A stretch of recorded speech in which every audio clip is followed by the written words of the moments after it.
In an average life in which our basic human needs were sufficiently met when we were a child, we had food, shelter and at least one decent caregiver, and we grew up to be at least a semi-functional adult, I would argue for the most part we have no reason to be miserable. Can we list a million reasons? Of course, complaining is easy, but be warned, it's like everything else in life. The more you practice, the better you become. Do you really want to become a grandmaster complainer? Most of us live a life somewhere in the middle range of well-being. We don't suffer much, but we aren't the happiest either. What if we can figure out the root cause of human suffering? Are we going to become happier? To answer this question, first let's look at the mechanisms behind our suffering. Every one of us have our own belief systems of the world, which includes our ideas of what is good and bad. These ideas create endless expectations in our lives.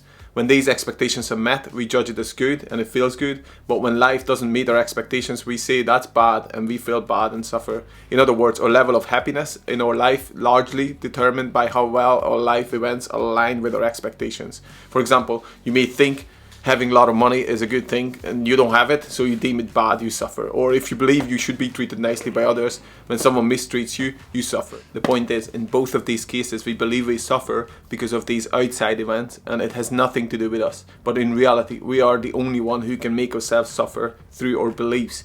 These principles also apply to our addictions. For example, the thought comes, it would be nice to have a few drinks. This also means that right now being sober is not as good as being drunk. And if you can get a drink, you're happy. And if you can't, that feels bad. And it doesn't feel bad because you couldn't get a drink. It feels bad because you reject your current sober reality. And very often this rejection grows the wanting even more. Do you see how that can turn into this endless cycle of misery? So what is the solution to this dilemma? Can we just change our expectations so we stop needlessly torturing ourselves? Or do we have to rewrite our whole operation system completely to be happy? While facing your highest priority issues in life head on is always a useful way to operate, I'm going to propose something much more fundamental here. Remember, we are talking about the root cause of our suffering. So here's something only a few of us fully understand. While we think these unproductive self-torturing thoughts, we are totally identified with them. In fact, we don't even know we're thinking while we're doing it. This is a form of hypnosis. At this point, we could say, we don't have these thoughts, the thoughts have us because they control us, our emotional state, our well-being.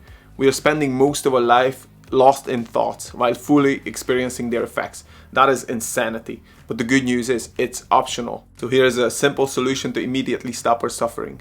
Some people can do it better than others, but the more you practice, the better you become.